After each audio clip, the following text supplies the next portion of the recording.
atheists, agnostics, long-haired weirdos, short-haired weirdos, vandals, hooligans. The government, hug the government, love the government, hug the government, love the government, hug the government. Welcome to The Politics Guys, a place for bipartisan, rational, and civil debate on American politics and policy. I'm Northern Kentucky University political scientist Michael Baranowski. My guest today is Z. Cohen-Sanchez, founder and executive director of Soul Strategies, a political organization building grassroots campaign across the U.S. for candidates who are passionate about change. After Bernie Sanders' 2016 campaign, Z committed to helping Democratic candidates win seats across the country. And since founding Soul Strategies in 2020, Z and her team have worked on hundreds of nationwide campaigns. Z. Cohen-Sanchez, welcome to the show. Thanks so much for having me. So listeners know that I'm a big fan of starting out conversations with guests with names, and usually it's a book title, but here it's your organization's name, which actually in this case, I think just like a book title, says a lot about your approach to politics. And so I was hoping we could start there with you talking a little bit about, well, before that, your experience in campaigns, which I briefly mentioned in the intro, and then how that led you to start Soul Strategies and what your group does. Yeah, absolutely. So I got involved in politics around 2010 when I started college. I went to Wagner College in Staten Island. And during that time was the Occupy Wall Street movement. So I was going basically like from where I lived up in Washington Heights into school every day and passing through the Occupy Wall Street movement. So it was very eye-opening. Just, I had learned a lot about politics, like in a classroom setting, but I hadn't sort of seen it in real life. And so looking at the reasons why the Occupy Wall Street movement was happening and understanding the ridiculous gap we have between the rich and the poor in this country, I think really sort of catapulted my way in. And so I started working on local level races in New York City and then ended up somehow, some way, with Bernie's campaign in Virginia, and then eventually ended up again, somehow, some way on AOC's campaign in 2018. And then from there, was lucky enough to launch Soul, which from the name, as you know, is, the sole of your shoe, and also relating back to like the soul of the campaign. Yeah, and I got to say, one of my favorite logos, I love your logo for whatever reason. It really speaks to me. So good job, whoever did that. Now, I thought every once in a while when in my less sane moments, I guess, of running for something or other, but it seems really daunting. And so I'm wondering, when someone comes to you, as I'm sure they do, and they say, hey, I'm interested in running for something or other, what do you tell them about what to expect? Yeah, listen, it is daunting. It is. And I think that's a really good way to think about it, because I think the way that you think about it is the right way to think about it. But I think a lot of people don't think about it that way. And, I think really, what to expect really is going to be what level of race you're jumping into, right? So like, obviously, if you're running for city council, it's going to look a lot different from a U.S. Senate race. But there are a lot of similarities in terms of the work output for the amount of votes that you need to get in your election. And so obviously, like, the higher up you're getting, the more time and the more effort you have to put into it. But that doesn't mean that a city council race is just like a walk in the park. It definitely isn't. I think a lot of people sort of go into it thinking, it would be great to represent my community, or for more sinister reasons, I think people, want to do it for their own power or their own name recognition, sometimes not even for politics, but for something else, like for, getting their law firm name out there or something. But really, it should be looked at it like that. It should be looked at this as a full, like going into campaigning should be a full-time job. But unfortunately, I think a lot of people don't see it the way that you see it. Yes. And I think the people who are willing to go ahead with that, even if they know what to expect, well, to me, I have this weird theory. Maybe it's not a weird theory, that a lot of successful politicians are just not normal. And what I mean is that there aren't a lot of normal people who'd be willing to put up with the sort of things that you have to put up with if you're a candidate for any sort of office. The schedule, right? The crazy work, being on all the time, always having to worry about who's going to be recording what with their phone, the personal attacks. I mean, so you've worked on a bunch of campaigns, and so you definitely have an insight into this. Do you think, maybe we'll stay away from the pejorative that they're weird or not normal, but do you think that there are certain personality traits that make good politicians sort of different from, I don't know, more normalish people? That's a great question. I've been thinking about this a lot lately, and David, I'm sure everybody knows David Axelrod, but he just had a great podcast episode with Time. And for those of you who don't know David Axelrod, if you're just getting into politics, he was one of Obama's senior advisors and has worked on also hundreds of campaigns and is just an incredible advisor and mentor for folks that I think are really sort of stepping their first time into politics. And one of the things he said was, that the world of politics divides into two cohorts. And the larger one are the people that want to run for public office because they want power. They want to be something.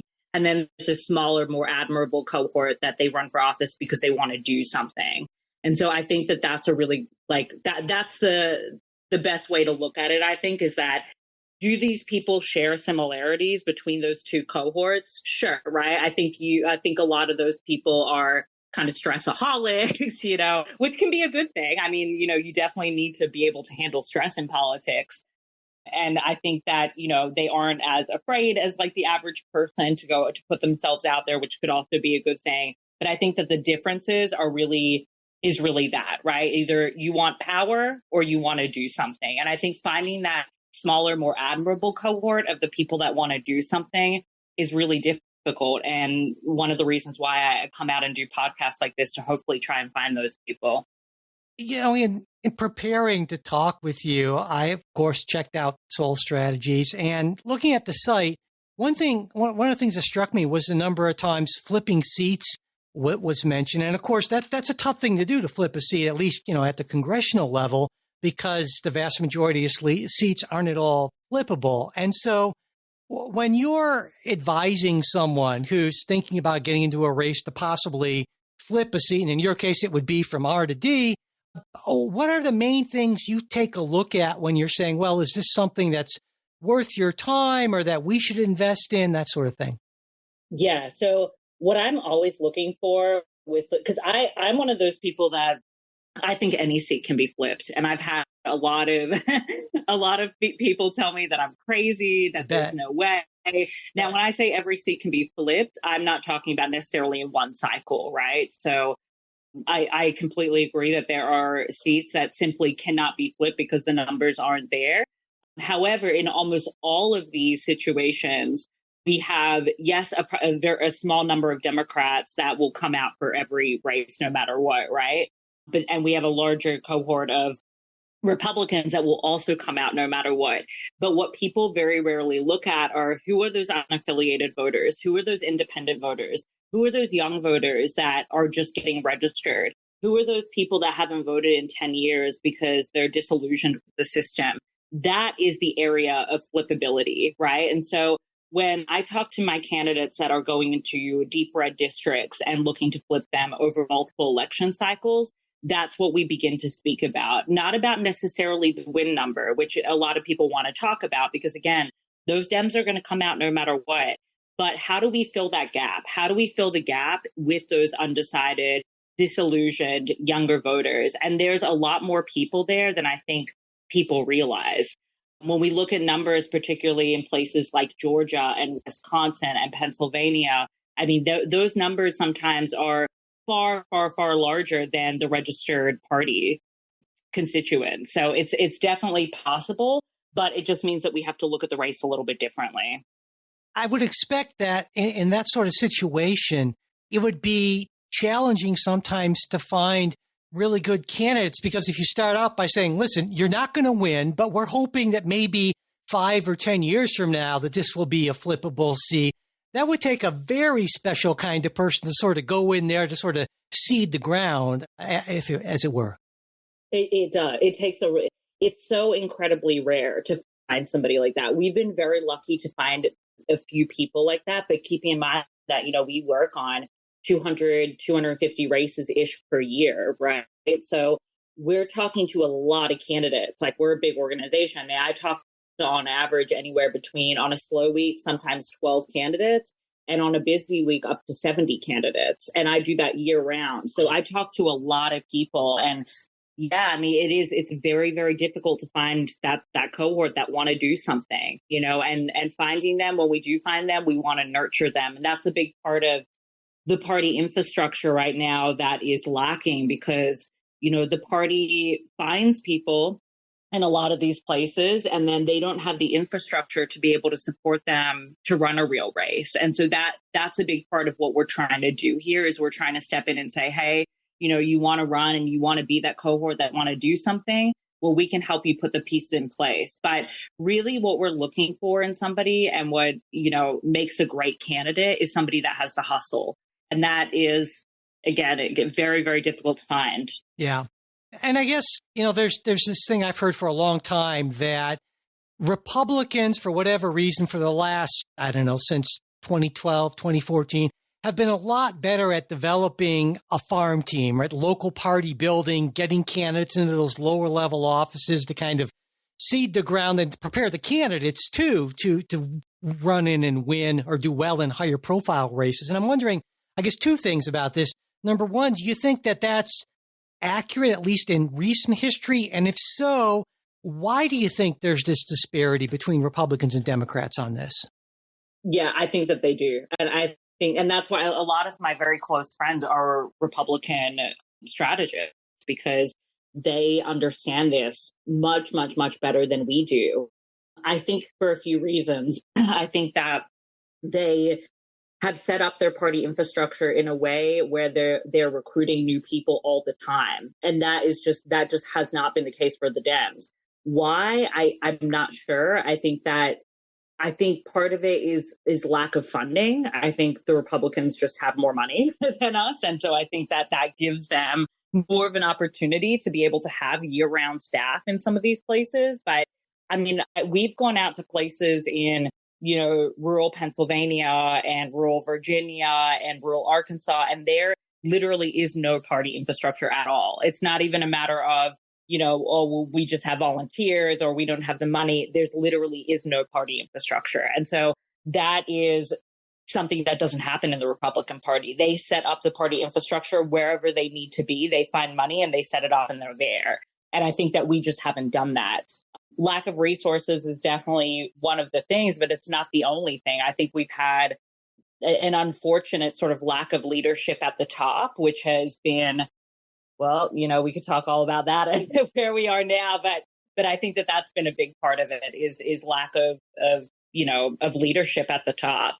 Do you think some of my friends on the right would suggest that maybe part of it is a dispositional difference? But what I mean by that is that Democrats or people of the left, like I am, that you are, you know, generally tend to look at big scale national solutions to things, whereas, you know, with that whole idea on the right about federalism and local level government and that sort of thing, do you think there's any of that going on here, or maybe not so much? Well, I think that there is a little bit, because if you think, I mean, now that you say that, I mean, if you look at our history as a party and you look at the races that we choose to invest in, we don't seem to not come up with resources when we don't need them, right? Like when we need them. If we have, you know, if we need them, we find the resources that we need. So that, and we can see that in races like for example, Jamie Harrison's race in South Carolina, right? I think he raised something along the lines of almost $50 million. It was the most expensive U.S. Senate race in history. He still lost, but that's for another day. But it just goes to prove that, I mean, in a place like South Carolina, right? I mean, there's always this sort of narrative of, oh, well, we can't win there, and so we don't want to donate. It's going to be too hard to get donors. But then you can invest $50 million into a South Carolina U.S. Senate race that, you know, the stats are so against us in every single which way, and yet still are able to invest that kind of money. And I just think about, what would the Republicans have done that, or would have they put that $50 million into the local level seats to then raise those people up and eventually get there. And I think they would have, right? And so things like that can be a little bit frustrating within the party because, again, it seems like we find resources when we want to find them. And yet we don't have resources for the legislature races, which are so important. And we don't have resources for, the swing states that, we have lower level seats, even at the city council level. I mean, those are such important seats that we really need to be focused on. And yet there's such a lack of party infrastructure there and also resources for first time candidates to be able to run and win those. Yeah, that certainly is my experience. But I'm wondering, too, there's this logic that would say, well, listen, if Congress especially is so close and we don't have all the resources we would like, doesn't it make more sense to really focus all of our time, or much of our time and resources on those couple of dozen races that could mean the difference between controlling a chamber or not, as opposed to these sort of down the road type of efforts when we need to take care of right now and make sure that there's not in this case now, potentially a Republican trifecta in 2025. Well, listen, I mean, yeah, now, right? I think now we're in a different situation because we've gotten to the point where we haven't invested for so long and we've been so disconnected from those low level seats and from the infrastructure that we need to build that now we're sort of in this mode of, well, we just need to do what we got to do to make sure that we have the House and Senate, right? And that's not a good position for us to be in. And I think that also sort of gives Republicans an upper hand right now because they've been preparing for this, right? Like Project 2025 didn't just start yesterday. I know a lot of people think that it did, but this has been a long time coming. And this is something that they've prepared for many years, if not decades behind the scenes, whereby we haven't done that work. We have not put the ground in place to be able to have the type of candidates that we need at the top. I mean, just looking at what's happening with Joe Biden right now is a prime example of that. And so I think it's our fault. Essentially, where I'm going with that. I think it's our fault. Well, and I wonder, I think these days, if you're a Democrat, if you're a left of center person, it's really hard to feel optimistic about much of anything. In fact, it's easy to kind of spiral down into a pit of despair and gloom. But one thing that maybe I'm hoping is a cause for some optimism is just like Republicans tend to be better at the farm team thing, there's this school of thought that says, well, Democrats are much better at the ground game, at the get out the vote thing. Republicans talk about it as ballot harvesting and those pejorative terms. But I wonder if you think that that's still true today, or if Republicans have largely caught up. And if it is true, if you think it might be enough to sort of help dispel some of our worst case scenario fears that we maybe see falling into place, unfortunately, in November. I think that if you compare us to Republicans, I do believe that we have a stronger ground game. But I also think that our ground game isn't strong enough in general.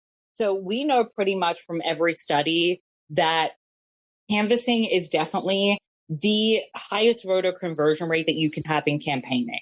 There's a lot, unfortunately, digital, and there's a lot of other like CTV and new things now in campaigning where they haven't done studies yet to compare them to canvassing and to compare them to direct voter contact.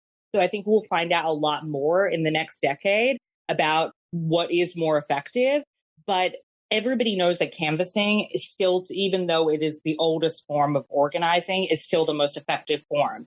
So we know that to be true, and yet we still will invest so much money into digital ads and into traditional TV and into traditional radio that we know is not going to be as effective. So, and I think a big part of that is the consultant industrial complex, right? The way that things have been set up over so many years is that it is all about short-term profit. It's all about short-term gain. And so, canvassing is not going to make you millions of dollars. It's just not. I mean, the spend is extremely high.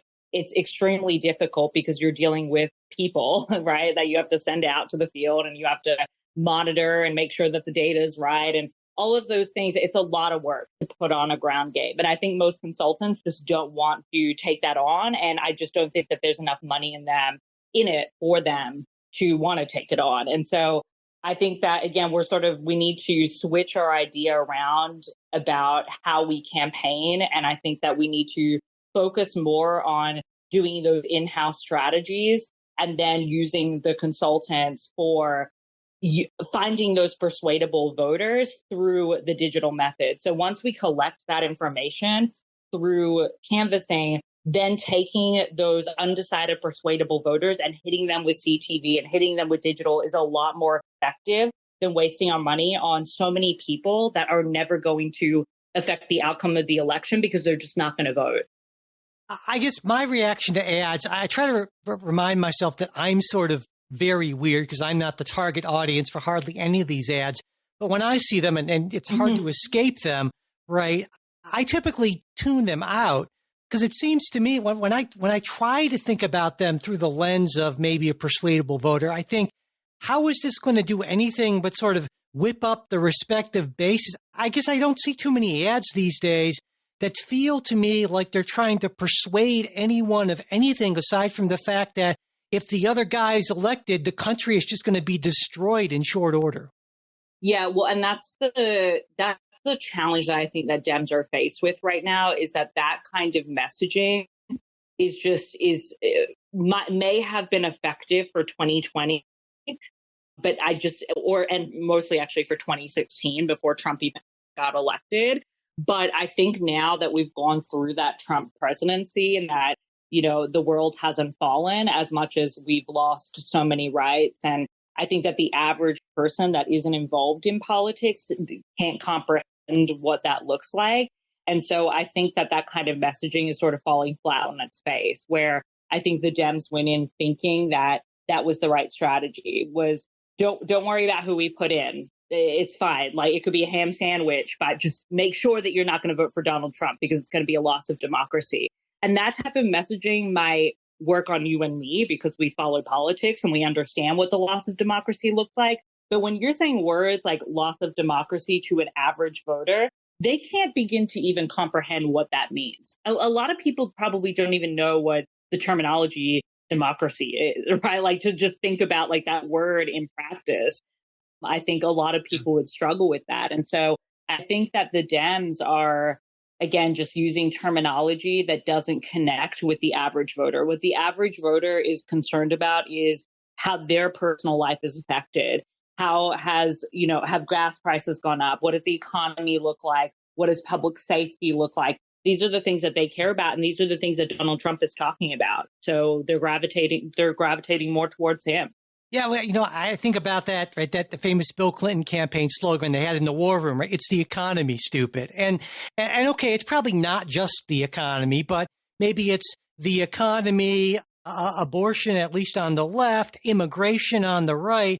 And yet, so when I see these messages about, even coming from the president and top Democratic officials about lost democracy, I wonder, who's advising these folks? Even if they believe that this was an effective message, surely there are smart people doing enough focus groups and kind of getting with regular Americans to understand that this isn't going to do what they want it to do. And yet it seems to me they keep on persisting with that. It drives me nuts. I got to say, do you have any thoughts on this? Why this happens? Yeah, it drives me mad, honestly. Like, I as well, and I think a big part of this is that people climb to the top now very, very quickly in politics. And I think that's the reason why this is, just from my own experience. I don't have any studies on this, but from my experience is that anyone can get involved in a campaign.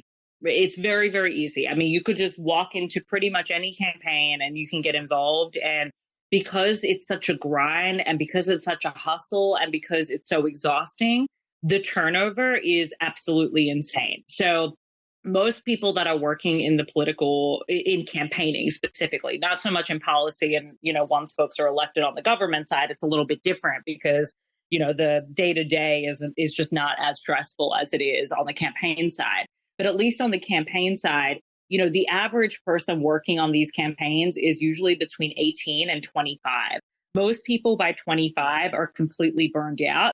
people want to go start families. They want to have stable jobs. They want to eventually buy a house. They want to get married. They want to do all these things that don't allow them to live a campaign lifestyle. And so very, very rarely do you find people that are, I'm 33, I'm going to be 34 soon. And very rarely do you see people my age in politics or older. So, and I think that one of the ways that we can sort of circumvent this is that, if we have better paid campaign jobs and we have more stable campaign jobs, I think obviously we'll lose a lot less people. But I think just because of the nature of how quick it is and how stressful it is, we just lose a lot of people. And so, yeah, I think that a lot of these people sort of climb up at the top and they don't have the experience. They haven't done the studies. They don't know what it takes to really run a campaign. And then you end up with these folks in these top advisory positions to the president that, they don't know. And so, yeah, I think what we can do to make this better is to just make sure that we're giving people more stable campaign jobs where they're not having to constantly live out of their car for minimum wage. Jeez, yeah. Yeah, on the topic of making things better, I have this wild idea. You're probably going to tell me it's a horrible idea, but that's okay. You'd be a person to know.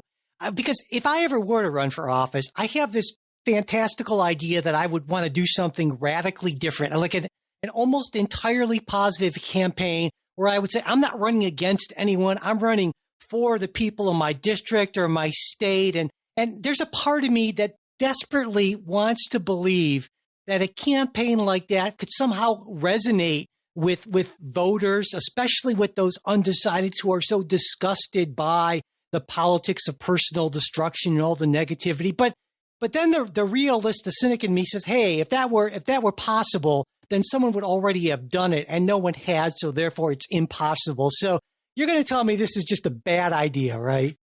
Not necessarily. I think you can run a positive campaign while also being honest about the situation that you're in. So, I think you have to go as evil as some people think that they do in order to win. So I'm not sure if, have you documented about how Trump basically won the election through the persuadable voters and through his advertising? It's a really interesting documentary. I highly recommend it. But it essentially follows, Trump's path and how he hired Cambridge Analytica, who then, has since been shut down, obviously, for, their unethical practices of essentially stealing people's Facebook data without their permission. But what he did was very smart. He took, and I think, and the reason I bring this up is I think that you can do this in a positive way. He did it in the absolute most evil, negative way that you could possibly do it. But I think that if you took this same strategy and you ran a positive campaign, it would be very effective. But really what he did was that he found people that were vulnerable voters, persuadable voters, but essentially vulnerable voters, and, just completely hammered them with misinformation campaigns. And that's a big part of his strategy and how he won.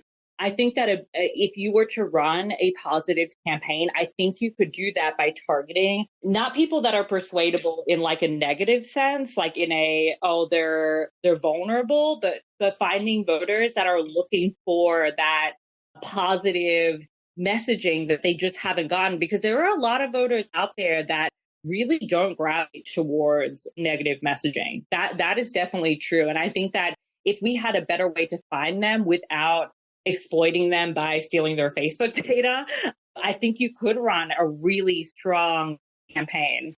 I wonder if part of it's sort of the tyranny of best practices, or this, I guess another way to look at it, sort of the risk aversion of campaign folks, because if you're advising someone on a campaign, you say, well, try this radical new thing. And then if you lose, well, you blame the consultant. But if you're doing what everyone else does, well, that's a much safer way to go, win or lose. And so I'm wondering if there's some of that there as well.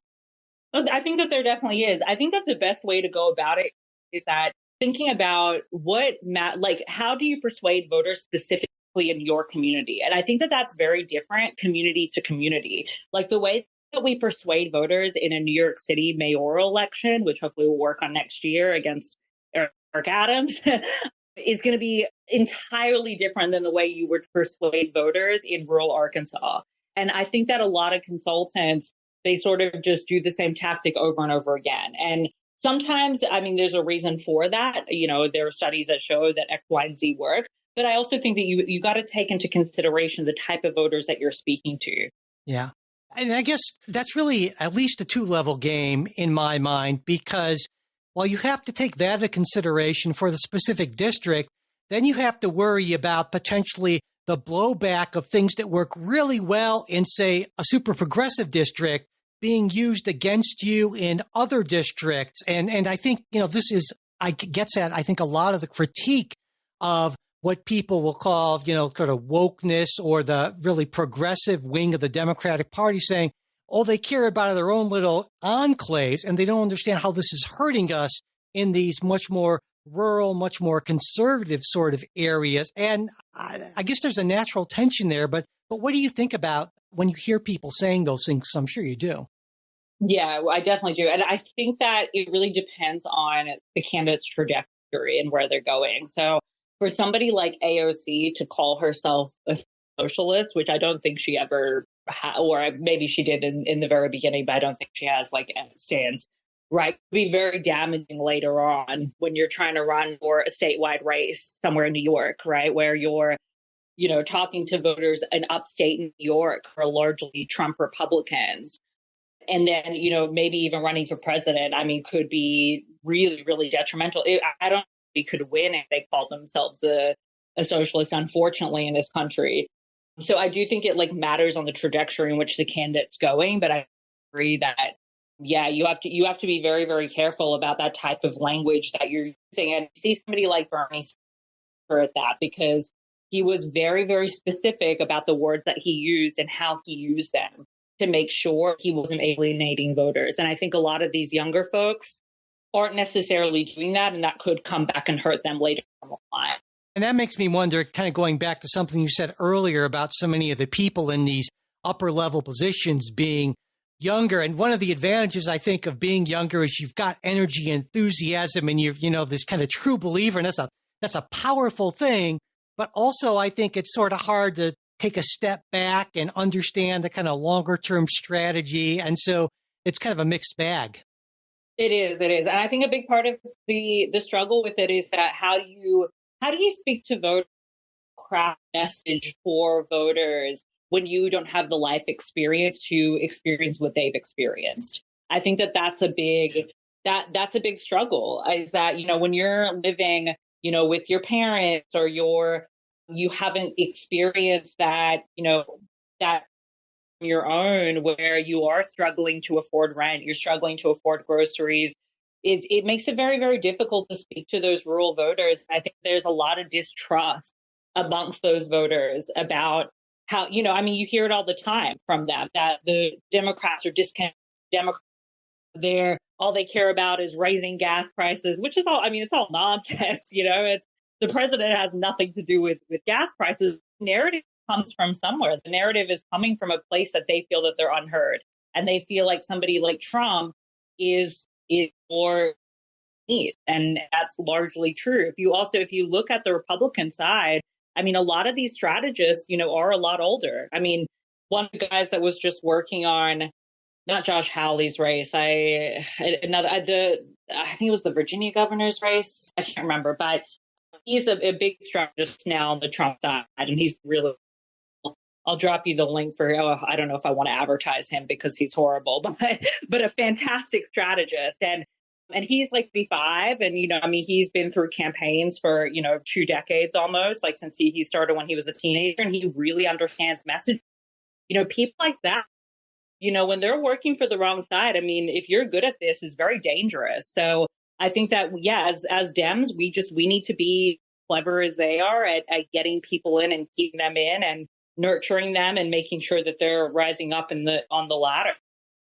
You know, when I think about some of the sort of wizened old men on the Democratic strategist side, I guess I'll think of Axelrod, and James Carville jumps to mind as well. And yeah, I guess, you know, something that Carville has been arguing, that Joe Biden needs to not be the nominee. And there's obviously a lot of concern particularly among House Democrats, that he's going to take them down with him. And that can be really difficult if you're trying to run a race or flip a seat and you're concerned that the guy at the top of your ticket is going to pull you down. So how do you advise folks in races where they feel like they need to run away from the guy at the top of the ticket or the person at the top of the ticket?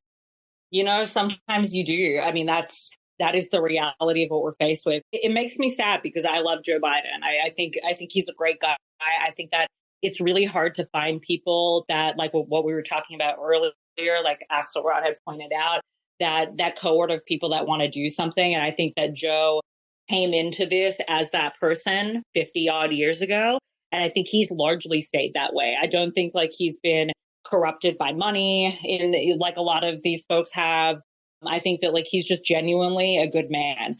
But I also think like what he's doing is wrong for the party. And I think that, the campaign, I look at the stats and the stats are showing that he's not to win in November. And so to stay in and allow the party to fall to dismay, like as you're watching it, knowing that those stats are the way that they are, to me feels irresponsible and sort of puts him into that negative category of people that are doing this for the wrong reasons, and that people, I think it's more about his legacy at this point than it is about saving the country. And so, yeah, I think if you're in a lower level race where, particularly in places like Colorado and places that, have a very sort of strong, populist messaging for the right, where they are very like MAGA leaning, I think you got to be very careful about where you're positioning yourself with the president right now, unfortunately.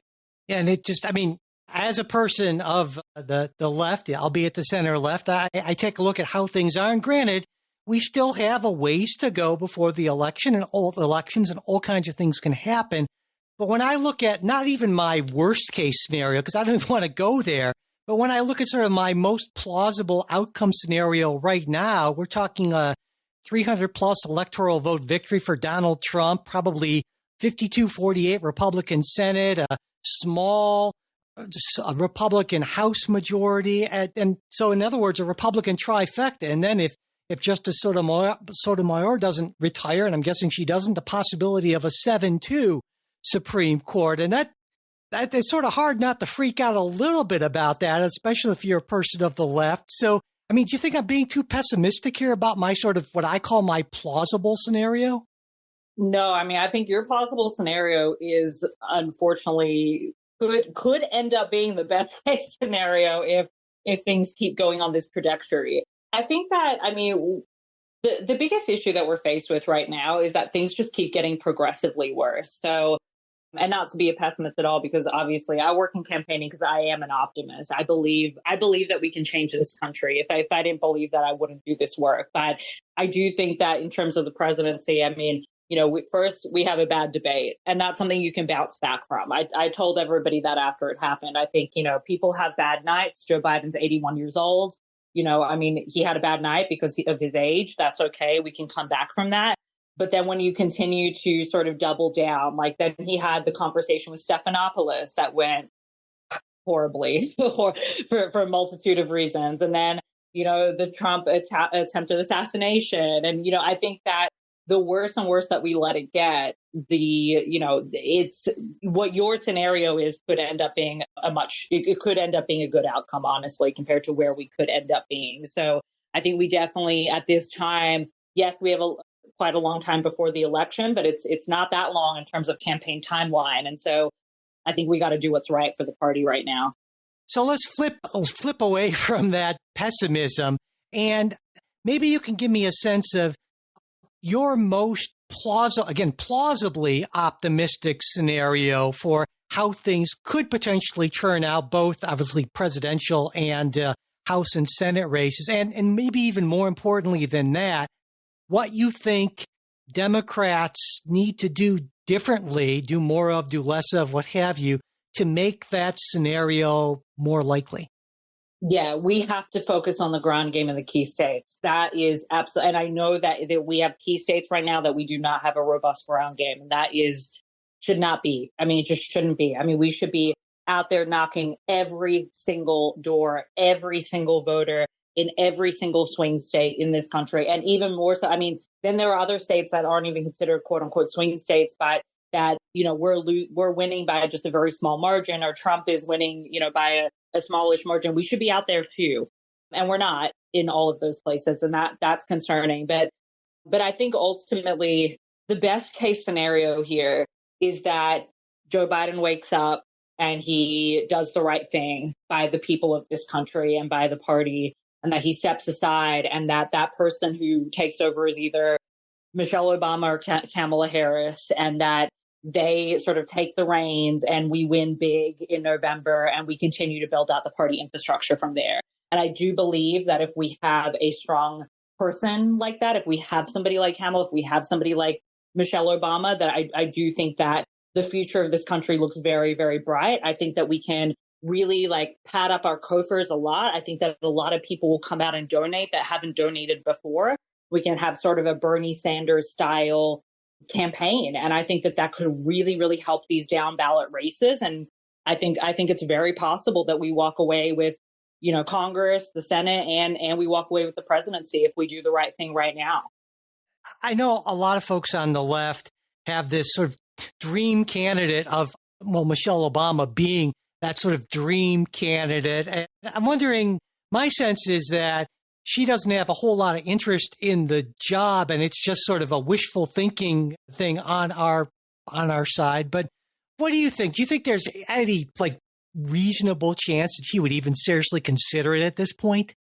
Honestly, I think it's going to be based on what her husband says, right? I think what I love about Michelle so deeply, and I read her book, I just love her, and I think that she is the type of person, again, who is in this for service of this country. She's in this for the service of the community. And that is such a rare thing. And I think that she's the kind of person that if the right people sat down with her in the room and said, hey, if it was her husband and David Axelrod and, all of these folks that, are very influential in the party and asked her to do it, I think that she would. Is she the type that wants to come out of semi-retirement and, be the first woman president? I don't think so, but sometimes those make the best candidates.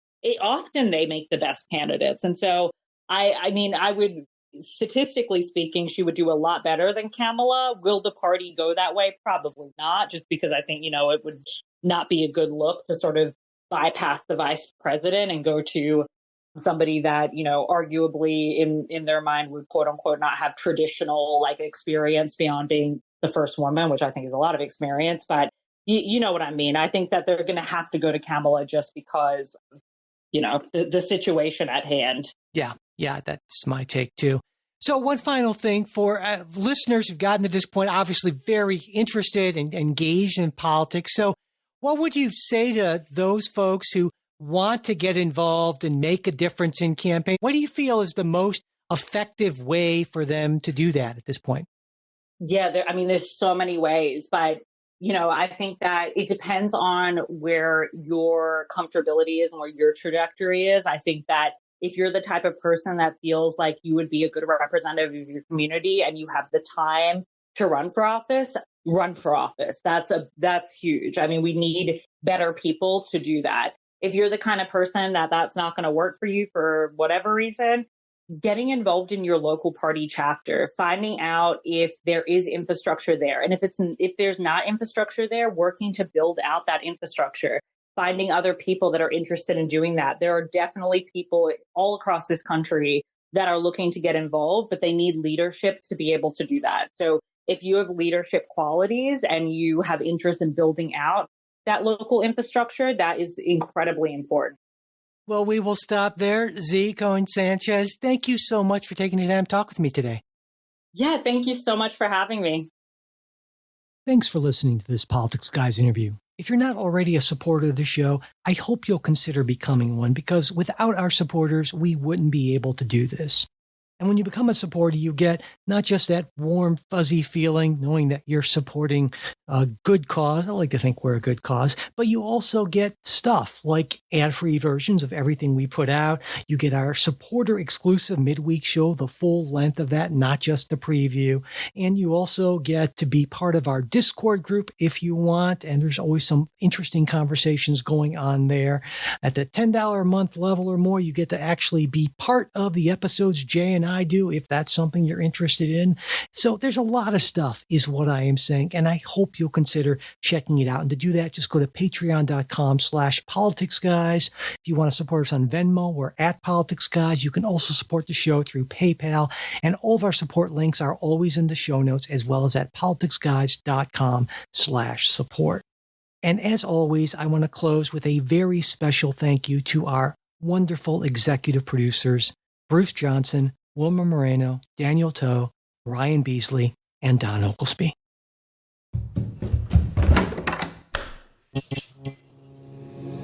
This podcast is part of the Democracy Group,